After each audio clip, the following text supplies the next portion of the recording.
Come la gente. Va ora in onda La chiusura delle borse, realizzato in collaborazione con Il Sussidiario.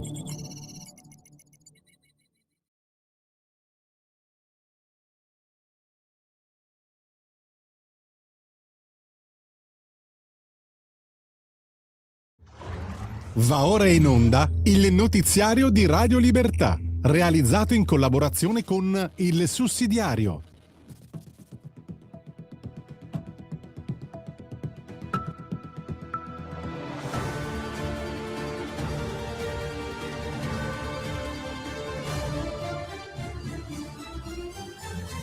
Buongiorno e benvenuti al TG di Radio Libertà in collaborazione con il sussidiario.tv. In apertura, Donald Trump torna a sfidare Teheran. Siamo noi a controllare lo stretto di Hormuz, mentre gli Stati Uniti rivendicano la loro linea di fermezza sull'Iran. In Italia, Matteo Salvini propone un contributo del 5% sugli utili delle 10 maggiori banche da destinare alla manovra. Scontro anche sul caso Ranucci-La Vitola. Salvini chiede una pausa alla guida di Report fino a quando non sarà fatta chiarezza. Giorgia Meloni mette al centro della ripresa d'autunno meno tasse, più lavoro e maggiore potere d'acquisto. Sul fronte sicurezza, Andrea Ostellari rilancia la linea dura contro chi rappresenta una minaccia terroristica. E a Roma, Salvini visita il cantiere del Pigneto, nodo ferroviario strategico da 230 milioni di euro. Questi i nostri titoli. Vediamo ora tutte le notizie nel dettaglio. Trump, controlliamo lo stretto. Hormuz, gli USA dettano la linea. Donald Trump torna a mettere l'Iran sotto pressione e rivendica il ruolo degli Stati Uniti nello stretto di Hormuz. A Washington dice di non fidarsi di Teheran e ribadisce: siamo noi a controllare lo stretto di Hormuz, non loro. Poi avverte che l'Iran non diventerà il bullo del Medio Oriente.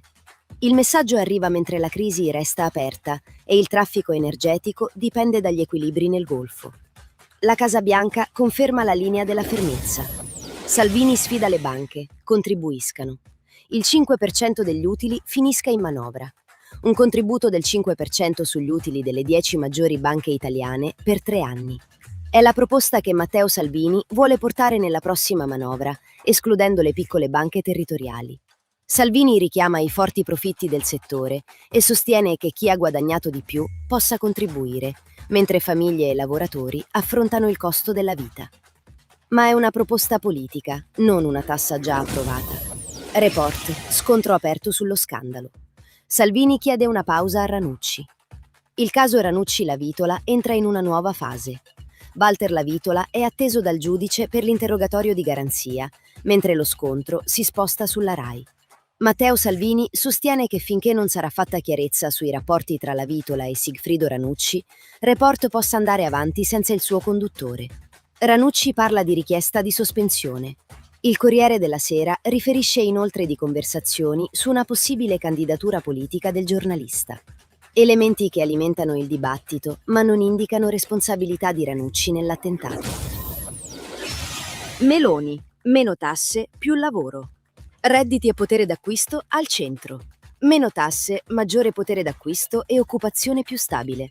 Giorgia Meloni fissa così le priorità economiche del governo per la ripresa autunnale e prepara la prossima legge di bilancio. Meloni indica nell'alleggerimento fiscale un obiettivo centrale, insieme alla difesa dei redditi e al lavoro stabile. Esclude inoltre un rimpasto a settembre. Il confronto si sposta sulle risorse. La Lega propone un contributo delle grandi banche. Palazzo Chigi punta su tasse, redditi e occupazione. Terrorismo, linea dura. Ostellari, espellere chi minaccia. Prevenire prima che la minaccia diventi un attentato. È la linea rilanciata dal sottosegretario alla giustizia Andrea Ostellari dopo l'espulsione di un cittadino straniero ritenuto pericoloso per la sicurezza dello Stato. Secondo il ministro dell'Interno, il giovane avrebbe voluto procurarsi esplosivi e individuato un centro commerciale come possibile obiettivo.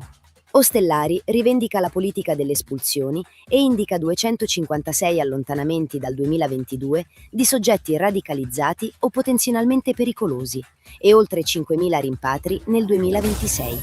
Roma, il nodo strategico del Pigneto. Salvini, cantiere da 230 milioni. 230 milioni di euro per un nuovo nodo strategico della mobilità romana. Matteo Salvini ha visitato il cantiere ferroviario del Pigneto, dove Rete Ferroviaria Italiana realizza l'interscambio tra le linee regionali FL1 e FL3 e la metro C. L'opera, finanziata anche con risorse PNRR, punta a collegare ferrovia e metropolitana e a ricucire due parti del quartiere separate dai binari. Il primo assetto è previsto fra fine 2026 e inizio 2027. Il Ministero stima un bacino potenziale di 8 milioni di persone l'anno. Radio Libertà, in collaborazione con il sussidiario.tv, presenta gli approfondimenti di oggi. Manovra. Capitale privato per crescere. Centemero. La sfida del dopo PNRR. Chi finanzierà la crescita italiana quando finirà la spinta straordinaria del PNRR? È la domanda da cui parte Giulio Centemero sul sussidiario.net. Nel secondo trimestre il PIL è salito dello 0,2% sui 3 mesi precedenti e dell'1% su base annua. La crescita acquisita per il 2026 è dello 0,8%. Numeri positivi, ma insufficienti per parlare di svolta. Per Centemero, la prossima manovra deve cambiare prospettiva. Non solo quanta spesa pubblica finanziare, ma quanta ricchezza privata mettere nelle condizioni di sostenere imprese, innovazione e occupazione. L'Italia dispone di un grande risparmio familiare e di aziende che cercano capitali. Il punto non è dirigere quel denaro per decreto, ma creare incentivi per avvicinare risparmio ed economia reale. Il capitale pubblico deve fare da catalizzatore, scrive Centemero. PIR, start-up, PMI innovative e strumenti nazionali possono aiutare. L'integrazione europea va affrontata con pragmatismo, evitando che capitali e competenze italiane vengano attratti altrove. Dopo il PNRR, la sfida è trasformare più risparmio in investimenti produttivi. Hormuz, la leva di Trump. L'Europa paga la sua dipendenza. Che cosa significa per l'Europa la nuova partita sullo stretto di Hormuz? Paolo Annoni, sul sussidiario.net, osserva che la crisi energetica e militare ha reso gli Stati Uniti determinanti per una soluzione stabile dello scontro con l'Iran. Washington vuole partecipare ai negoziati sulla riapertura dello stretto e Trump alterna confronto, pressione economica e rivendicazione del ruolo americano nelle rotte. Secondo Annoni, gli Stati Uniti possono così condizionare la normalizzazione. Il punto decisivo è l'Europa. Guerra in Ucraina, crisi nel Mar Rosso e ora Hormuz mostrano quanto energia e geopolitica siano inseparabili. Italia e altri paesi europei dipendono dalle forniture americane di gas, petrolio e prodotti raffinati più di alcuni anni fa. La transizione verde non ha risolto l'autonomia strategica.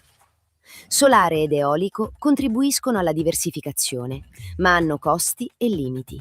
Il nucleare resta più lontano. Più l'Europa dipende da energia, sicurezza e rotte garantite dagli Stati Uniti, maggiore diventa il peso della Casa Bianca. Hormuz rende visibile una dipendenza che Bruxelles non può ignorare. Per Radio Libertà la domanda finale è semplice. L'Europa vuole davvero tornare padrona delle proprie scelte energetiche, oppure continuerà a sostituire una dipendenza con un'altra? E anche oggi si conclude l'appuntamento con l'informazione del TG di Radio Libertà in collaborazione con il sussidiario.tv. Vi salutiamo, vi ringraziamo e vi facciamo i migliori auguri per il Ferragosto. L'informazione si prende una pausa e tornerà su queste frequenze il 18 agosto. Un abbraccio a tutti, buone vacanze. Avete ascoltato il notiziario di Radio Libertà.